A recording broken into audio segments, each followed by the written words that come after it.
राधे राधे। मेरी सभी YouTube family को राधे राधे, प्यार भरी राधे राधे।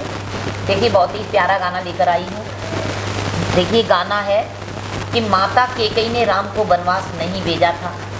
एक बार अकेले में राम जी गए और मैया कैकेयी से कहने लगी, माँ मुझसे तिरवाचा वर दो, मुझे कुछ चाहिए आपसे। माँ कहने लगी, बेटा मैं तुम्हें बहुत प्यार करती हूँ, क्या लोगे?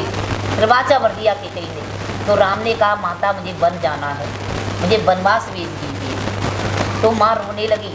कोई माँ बहुत प्यार करती थी कैकेयी राम जी से। जब तिरवाचा वर दिए और वादा कर दिया तो माँ ने कहा कैकेयी ने, बेटा मैं वनवास दे दूँगी, पर मुझे लोग बहुत बुरा भला कहेंगे, मैं सब कुछ झेल लूँगी। और माँ ने अपने दिल पर पत्थर रखा कैकेयी माता ने और राम को हाँ कर दी। तो देखिए आज कैकेयी नाम कोई अपनी लड़की का नहीं रखता, और कैकेयी माँ बहुत ही अच्छी माँ थी, ऐसा प्यार कोई माँ नहीं कर सकती। तो इसी पर मैं आप लोगों को गाना सुनाऊंगी।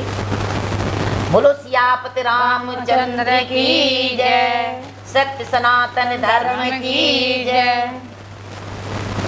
माता कैकेयी को दोष लगावे, राम अपने कर्म बन जावे।